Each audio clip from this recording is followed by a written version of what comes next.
I want to look at the majority report talking about Franny. I watched a little bit of Fran on leftist mafia, which I thought was really interesting to see the leftist mafia people.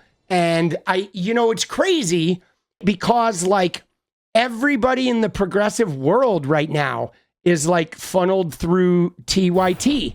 And this is why I'm really excited about progressivism. You know why? I have a theory, guys and gals, about what I'm going to call second wave progressivism that I believe is happening right now. I believe that we are starting the second wave progressivism, guys. We had the first wave, which was started by a Republican. It was no doubt started by Cenk Uygur. The first wave was started by TYT. And everybody from the progressive movement in the progressive sort of pundit sphere, they all came from TYT.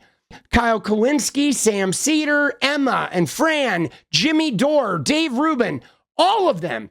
All right. You got John. All of these people came from TYT. But now, you know what's happening now?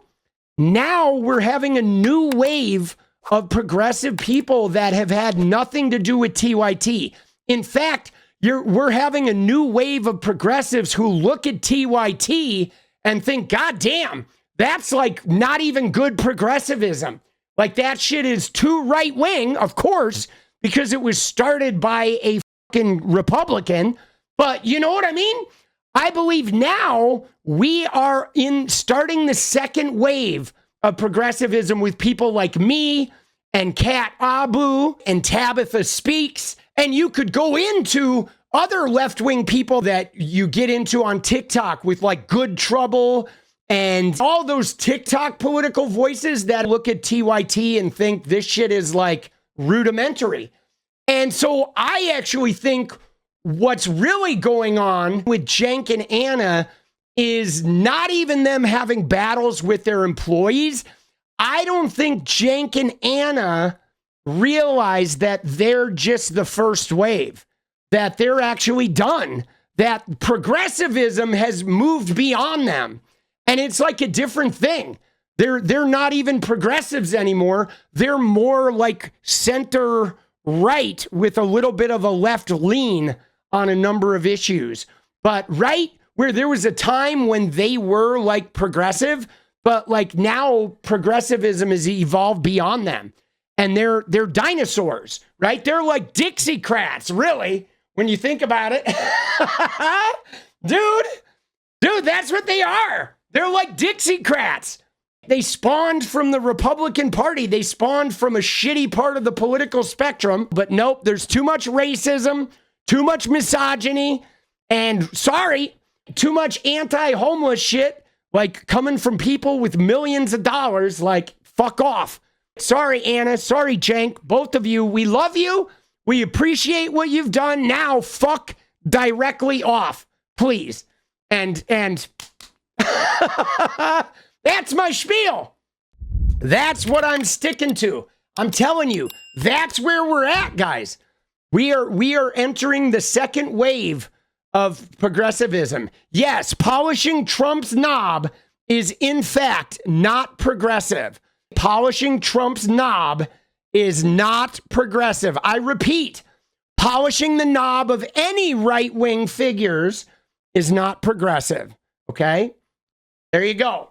There it is. Dude, you must polish a progressive knob or polish no knobs at all. Oh, shit. Let's go. If you're not polishing a progressive knob, you're not polishing at all.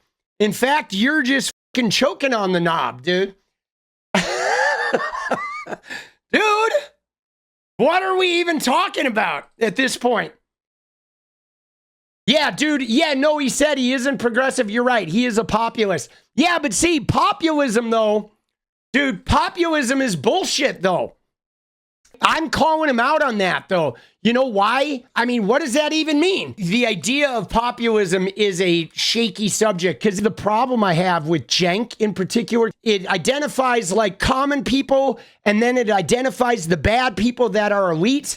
But the irony is if we were to look at the people versus the elite, Cenk would not be a part of the populist group, dude. He would be one of the elites.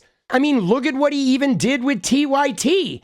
He took poly market money. He's an elite.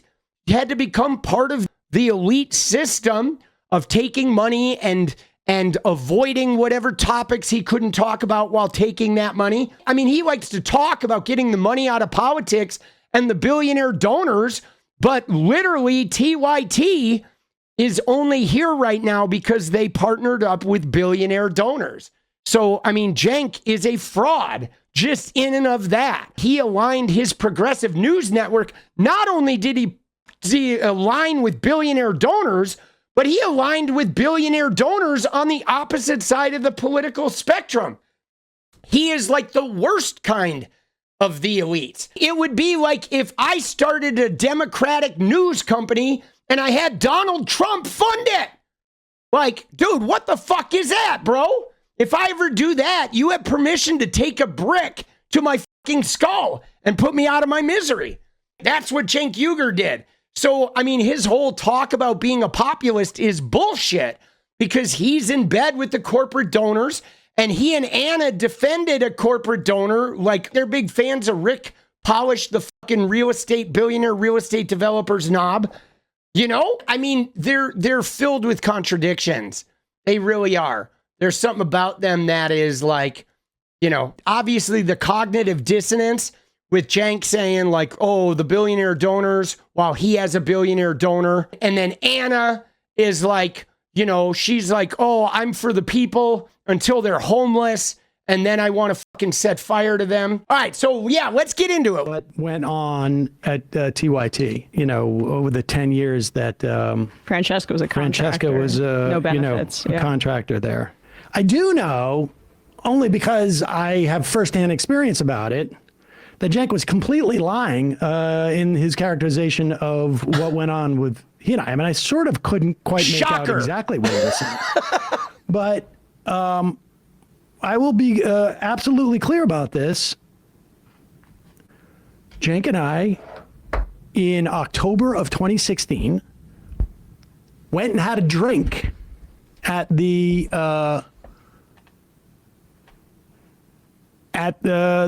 Tord conference that I would go to. And in Las Vegas, he invited me for a drink because he wanted to ask me, and this is specifically said, what can I do?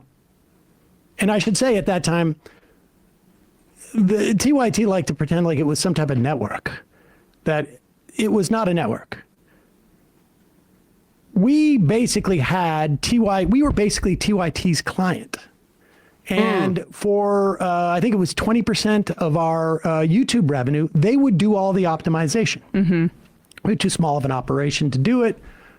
And so they would do it.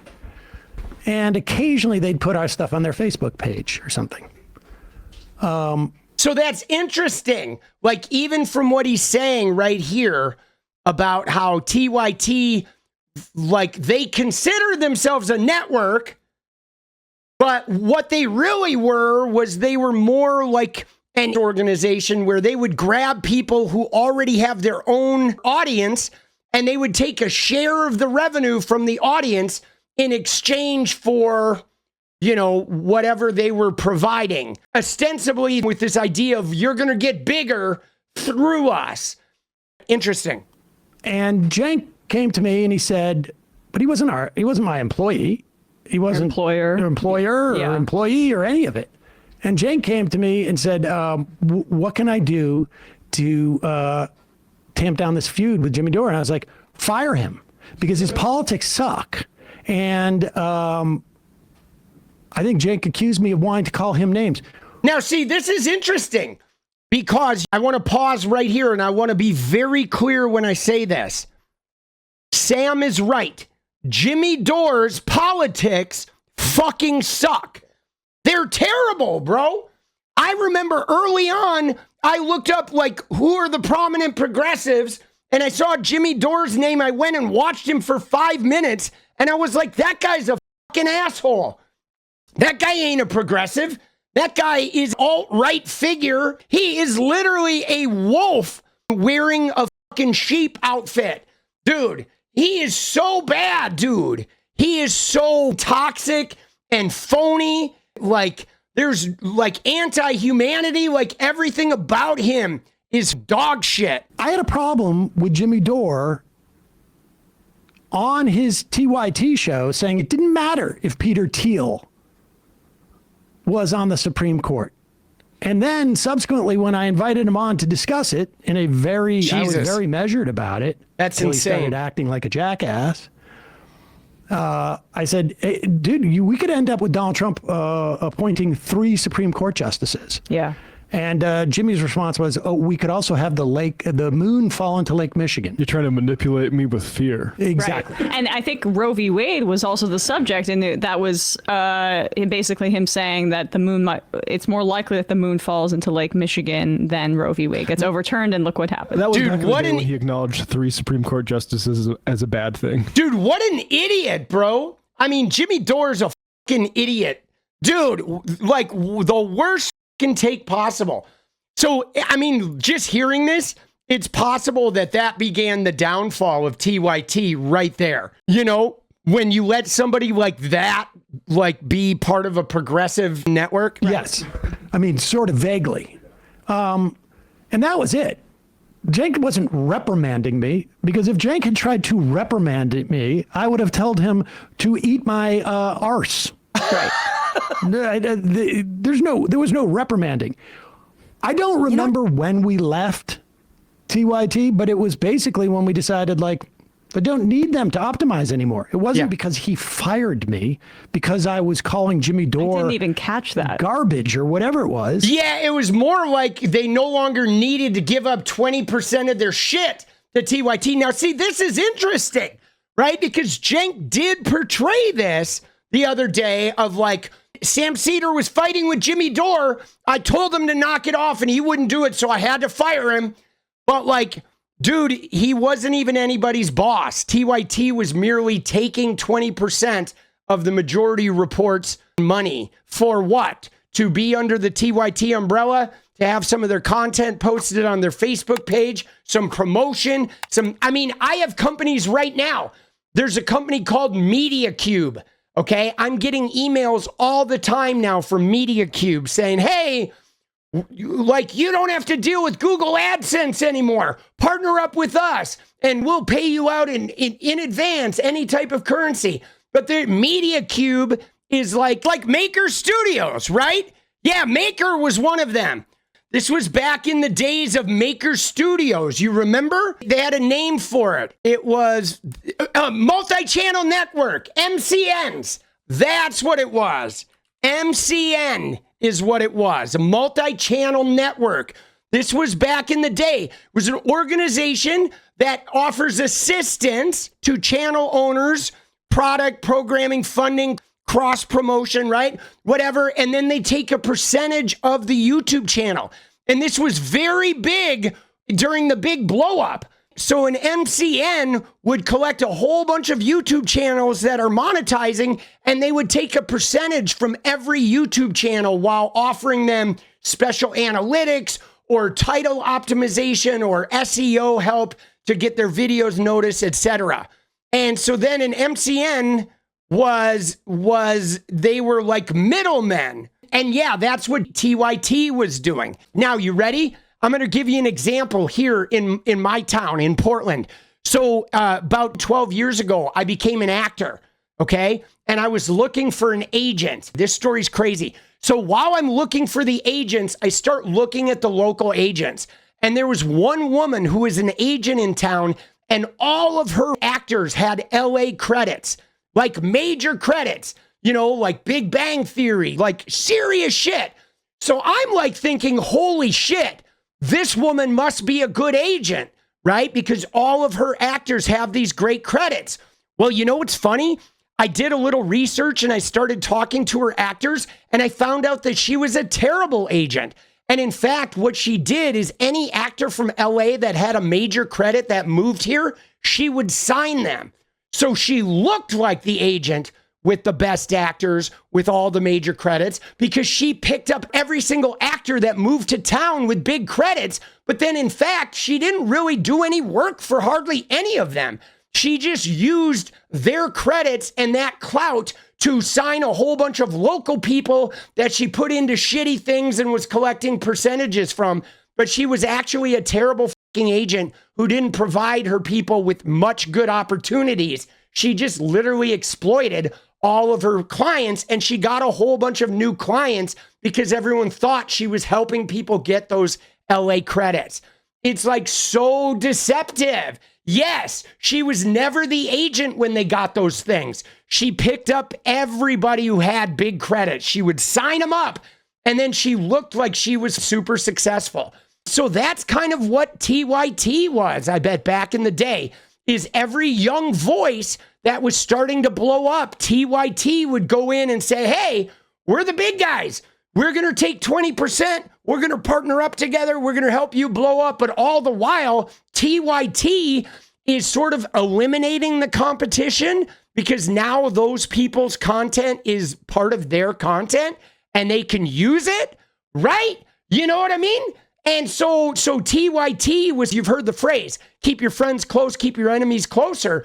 So anybody who would blow up in the progressive space, they would probably just co-opt them and try and take a percentage of their income. And now they're partnered with them. They can prevent them from becoming bigger than them, right? Dude, what a fucking scammer these guys are. And now it's all blowing up. They were upset when we left because we were just paying them money for stuff that we didn't need to really do. And so that was it. And, listen, Jenkins upset because he got 20 million from, Katzenberg, and he had gotten a couple of million before then from Buddy Roemer. And who knows how much libertarian paid. Well, yeah. But I'm saying he got all this money invested, right? And they blew it. They blew all the money. Of course they did. They didn't know what they were doing. Cenk at the time was desperate to be seen. He kept saying he wanted to be on in airports. And I'm like, dude, you got the biggest YouTube channel. That's going to be the future. And so he was, dude, Cenk has always wanted to, he's got main character syndrome, dude. He's wanted to be like Lawrence O'Donnell or something. And it's like, dude, you're just not that personable, Cenk. You're kind of an offensive, little man. You're never going to be that, bro. You know what I'm saying? He's too smarmy for that shit, bro. He was very aspirational about his business. That's fine. I'm very much like a thousand flowers bloom. Absolutely. But the idea that he's talking about somehow he doesn't like to get into name calling. He a month and a half ago was calling me all sorts of names. Now, frankly, I don't care. Right. Apparently, he's very sensitive to being called. But we're going to do something here on the program right now. I would like everyone in this office, you can do it off mic, to call me a bitch, and let's see what happens. Wait, can I just wait? Are you going to remove me from the show? Well, I guess we'll find out. Dude, Sam, you are a bitch! Dude, I am a bitch. I feel like Jenny may have called me a bitch today, actually. You're a bitch. Oh, God. Oh, God. This is so contrary to the community we're trying to build here. Oh, God, you look like a bitch. Hey, Sam Seder, let me just tell you, bro. If you went and polished Charlie Kirk's knob on AmFest and said all the Democrats suck and you want to have a beer with them and you don't care if they throw trans people under the bus, that would actually make you look like a bitch, Sam. And Sam, if you made content with Dr. Phil saying how fucking shitty the Democratic Party is, that would probably make you look like a bitch. I'm supposed to insult you? Yeah. You stutter a lot. No, you're supposed to call him. Whoa, that one cuts a little close to the bone, buddy. Use a bad word. Listen, asshole. Take it easy. I see up in here. Dude, that's funny. You stutter a little bit. Oh, shit. Oh, he went in for it, dude. He actually went in. The point is that Cenk is looking for everyone to blame but himself. Yeah. For his current predicament over there. Nobody watches their shit, dude. It's true, though. it's true that like they killed their fucking channel. And we held off for a long time and took a lot of criticism for it, for not critiquing what was going on over there. Because largely, I'm not that interested in policing people. But some of the stuff they started to do was really, really bad. Yeah. Yeah. And so that's what we started addressing it, and they're lighting themselves on fire over there, and that's all well and good. Dude, they're so bad. They should do it in a way where they're not telling lies that are easily debunked. Now, just because there seems to be a desire to sort of like have all the things out, I just want to tell one other story, because Cenk and I didn't have a tremendous amount of interaction over the years. I've known him since he was on Air America.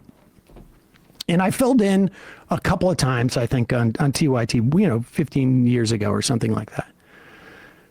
The one thing that I really struck me in the one sort of like behind the scenes interaction I had with Cenk was at one point, and I had looked it up when, I don't know when exactly this happened.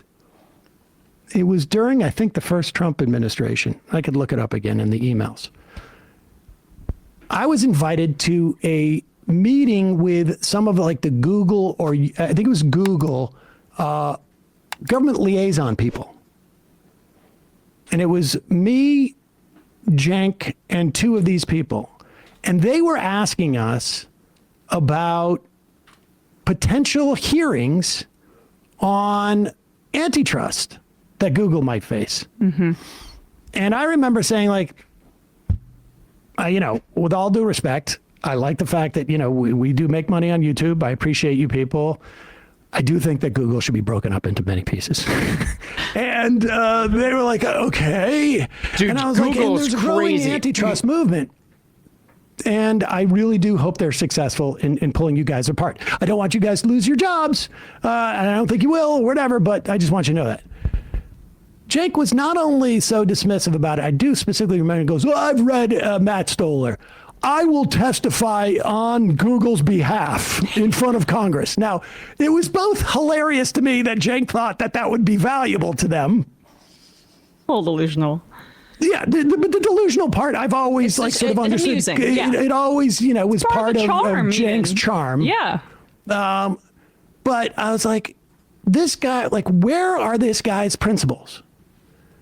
I mean, I remember the first argument we had on air was about Bill Clinton back in 2008 or 7, because he thought that Bill Clinton was one of the good Democrats, because when Bill Clinton was in office, he was literally a Federalist Society member, mm-hmm.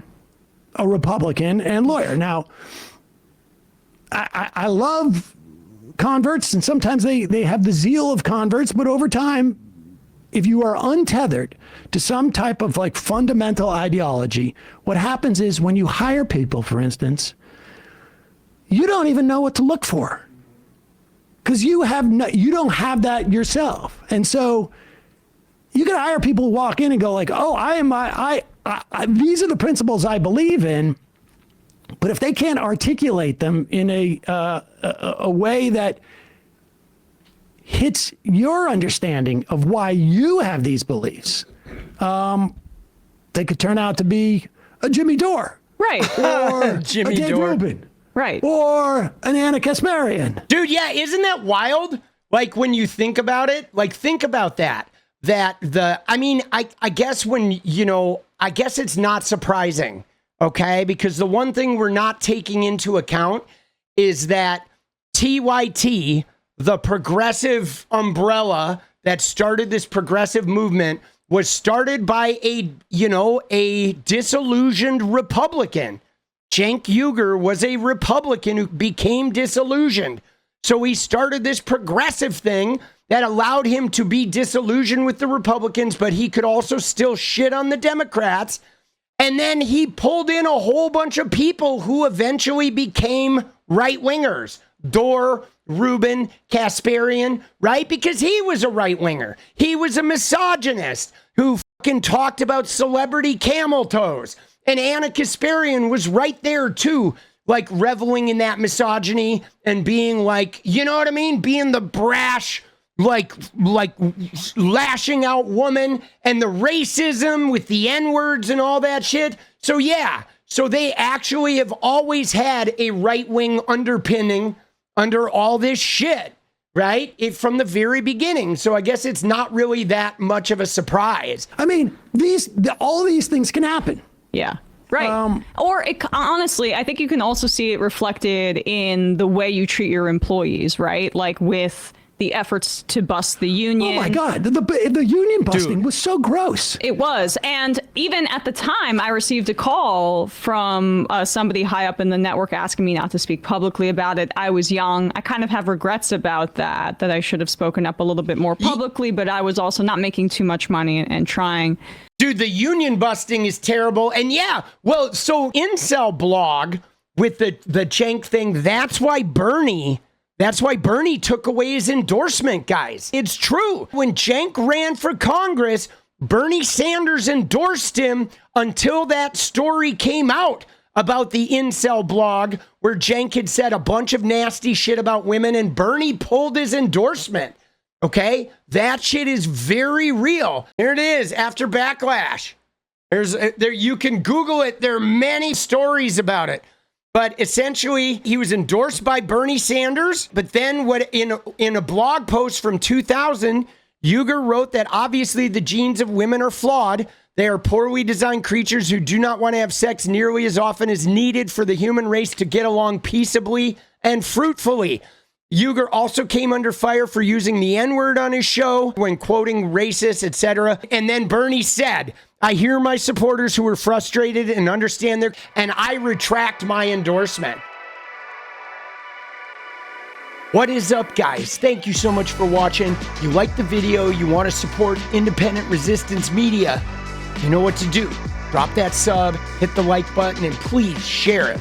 And we do love our members, so if you want to become a member, it's another really great way to support.